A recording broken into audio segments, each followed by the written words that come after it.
आज के रामकृष्ण वचनामृत के पाठ में आज का प्रसंग है मैं और मेरा। ये दोनों अज्ञान से पैदा होते हैं। मैं और मेरा दोनों शब्द अज्ञान से पैदा होते हैं और कर्ता होते हुए भी मन से अपने को अकर्ता जानना, ये भी एक प्रकार की साधना है। अगर कोई भी कर्ता होते हुए कर्म किया जाए, अगर उसमें कर्ता अपने आप को समझा जाता है तो वो दूषित हो जाता है, और यदि अकर्ता माना जाए, मन से अपने को अकर्ता माना जाए, तो वो कर्म भगवान को अर्पित कर दिया जाता है, वो कर्म ईश्वर को अर्पित होता है।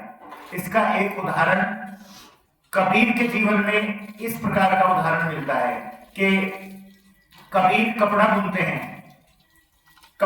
थे, और जब वे कपड़ा बुनते थे तो वे कपड़ा बुनते हुए इतने तारतम्यता के साथ बुनते थे कि कपड़ा बुनना और कबीर दोनों एक हो जाते थे और उनमें किसी भी प्रकार का कोई भेद नहीं रह जाता था। यानी कि कर्तापन बिल्कुल भूल जाते थे और वे अकर्ता की तरह व्यवहार करते थे। यानी ऐसा लगता था कि जैसे वे बिल्कुल अकर्ता की तरह कार्य कर रहे हों। तो जब ये स्थिति पैदा हो जाती है तो वो भाव अकर्ता का पैदा हो जाता है और ऐसे कर्म ईश्वर को अर्पित हो जाते हैं। प्रतिदिन कपड़ा बुनते हैं वे सुबह से शाम तक, लेकिन उन्हें किसी भी प्रकार की उसमें, क्योंकि कर्ता का भाव नहीं है, इसलिए किसी भी प्रकार की कोई ऐसी स्थिति उनके मन में पैदा नहीं हो सकती कि जो उन्हें ऐसा लगे कि ये कर्म बोझ लिए हुए हैं या भार लिए हुए हैं। तो ऐसा बिल्कुल भी उनके जीवन में कभी नहीं हुआ। तो इसलिए वे प्रतिदिन इस कार्य को करते हैं, प्रतिदिन कपड़ा बुनते हैं और फिर कच्चा माल लेकर आते हैं और अगले दिन फिर वही प्रक्रिया शुरू कर देते हैं। शाम के समय जो भी वो उसको बेचते हैं, जो बिक जाता है वो ठीक है, अन्यथा बाद में वे ऐसी भी कैपेसिटी रखते थे कि फ्री उस सबको फ्री उठवा दिया करते थे, क्योंकि अगले दिन फिर कपड़ा बुनना है। और कपड़ा बुनना इसलिए है क्योंकि वे इस तरह से उसमें तारतम्य हो गए हैं कि उसमें उनका कर्ता का भाव है ही नहीं। इसलिए ऐसा कर्म कभी भी बोरियत या इस तरह का नहीं हो सकता कि जो ऐसा लगे कि ये नहीं होना चाहिए था। तो इस प्रकार से जीवन का हो जाना, जब जीवन में ये स्थिति आ जाए तो इसे कहा जाता है कि कर्ता अकर्ता के भाव में स्थिति आ गई है। ये किसी भी कर्म में किया जा सकता है। जो भी कर्म करते हैं, जो भी कर्म किसी भी प्रकार का कोई भी कर्म किया जाए तो उसी कर्म में अकर्ता का भाव पैदा हो सकता है। छोटे बच्चे खेलते हैं, अगर छोटे बच्चे जिस समय खेलते हैं तो खेलते समय उनमें अकर्ता का भाव ही पैदा होता है। जिस समय वे खेलते हैं तो उन्हें खेल ही दिखाई देता है, उसका कोई भी परिणाम दिखाई नहीं देता। उस समय खेल का परिणाम क्या होगा, जीत होगी या हार होगी, तो ऐसा कुछ भी दिखाई नहीं देता। ये तभी संभव होता है जब वे अकर्ता के भाव में जी रहे होते हैं। तो इसलिए अकर्ता का भाव अगर कर्म में बन जाए तो पूरा जीवन एक खेल की तरह हो जाता है और उस खेल में आनंद प्राप्त होता है। तो इसलिए इस तरह का भाव पैदा होना चाहिए। यही आज के टॉपिक का सार है। अब रामकृष्ण वचनामृत से पाठ। श्री रामकृष्ण, विज्ञानी क्यों भक्ति लिए रहते हैं? इसका उत्तर यह है कि मैं नहीं दूर होता। समाधि अवस्था में दूर तो होता है परंतु फिर आ जाता है। साधारण जीवों का अहम नहीं जाता। पीपल का पेड़ काट डालो, फिर उसके दूसरे दिन अंकुर निकल आता है। ज्ञान लाभ के बाद भी न जाने कहां से मैं फिर आ जाता है। स्वप्न में तुमने बाघ देखा, इसके बाद जागे तो भी तुम्हारी छाती धड़कती है।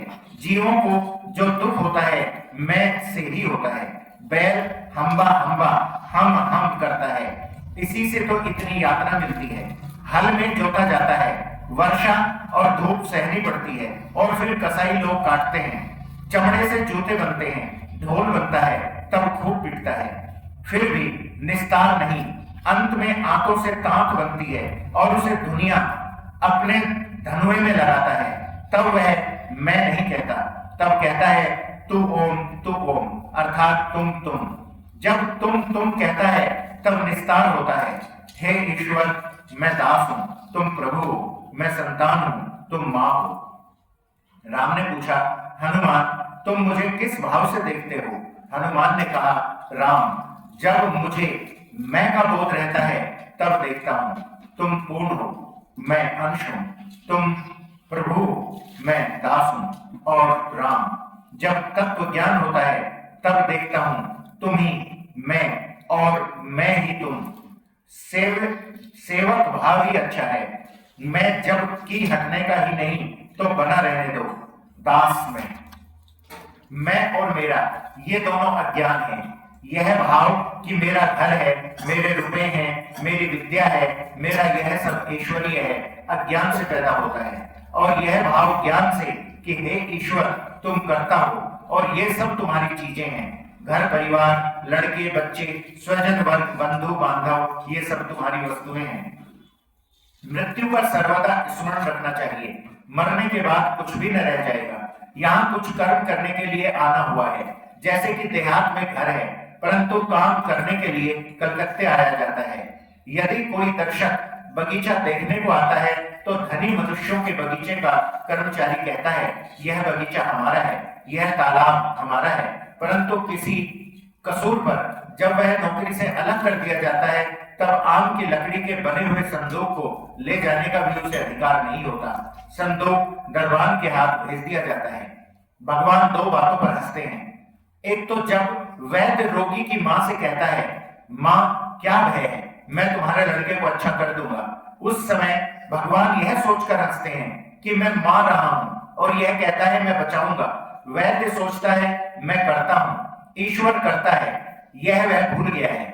दूसरा अवसर वह होता है जब दो भाई रस्सी लेकर जमीन नापते हैं और कहते हैं इधर की मेरी है, उधर की तुम्हारी, तब ईश्वर और एक बार हंसते हैं, यह सोचकर हंसते हैं कि जगत ब्रह्मांड मेरा है, पर ये कहते हैं कि यह जगह मेरी है और वह तुम्हारी। धन्यवाद।